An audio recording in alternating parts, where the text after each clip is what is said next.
लेखन संख्या 21। Dictation start होगा 5 सेकंड बाद। स्टार्ट। अध्यक्ष महोदय, मैं आपका आभारी हूँ कि आपने मुझे बोलने का अवसर दिया।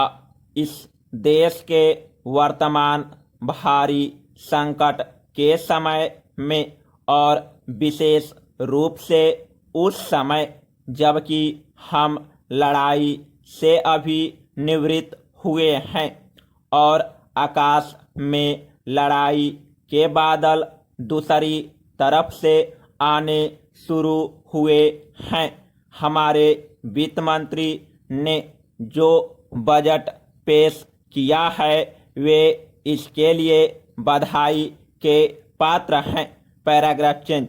यद्यपि भिन्न भिन्न पहलुओं को लेकर आलोचनाएं की गई है, लेकिन यदि उनकी कठिनाइयों को भी देखा होता कि राष्ट्र को किन किन संकटों का सामना करना पड़ रहा है, इस बात पर भी अगर मेरे से पहले बोलने वाले वक्ताओं ने विचार किया होता तो मेरा विश्वास है कि उनकी आलोचनाओं का आधार कुछ दूसरा होता। उन्होंने ऐसे कठिन अवसर पर यह एक संतुलित बजट पेश किया है, उसके लिए मैं उन्हें बार बार बधाई देता हूं, लेकिन साथ ही साथ मैं अपना यह कर्तव्य समझता हूं कि कुछ ऐसे विचार भी उनके सामने प्रस्तुत करूं जिससे उनकी कठिनाइयां कुछ हल हो जाएं।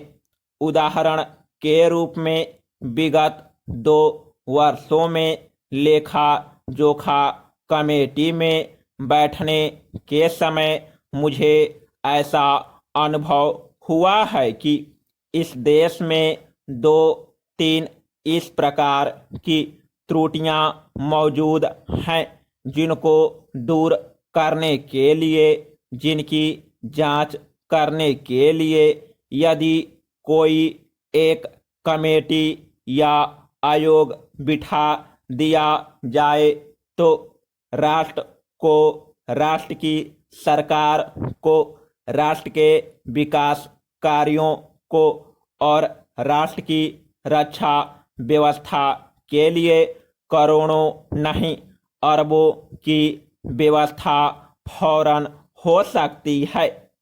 केवल शासन को जागरूक होकर कुछ कदम उठाने की आवश्यकता है। Paragraph change. अभी कुछ छिपे हुए धन का जिक्र किया गया। सरकार ने भी समय समय पर ऐसा आभास दिया है कि इस देश में लगभग 30,000 करोड़ रुपए का छिपा धन मौजूद है। स्वयं मैं समझ नहीं पाता हूँ कि जब सरकार ऐसा अनुभव करती है तो इसकी व्यवस्था करने में उसको दिक्कत क्या आ रही है।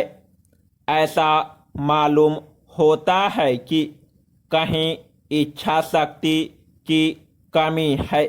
भारत की इस सरकार ने अपनी शक्ति का ठीक से उपयोग करके उस दुश्मन के दांत खट्टे किए जिसके कि ऊपर विश्व की शक्तिशाली और इंग्लैंड जैसी शक्तियों का अटूट सहारा था और जिसको कि उन्होंने हमारे विरुद्ध उकसा कर खड़ा किया था और अपना पूर्ण सहयोग दिया था। समाप्त।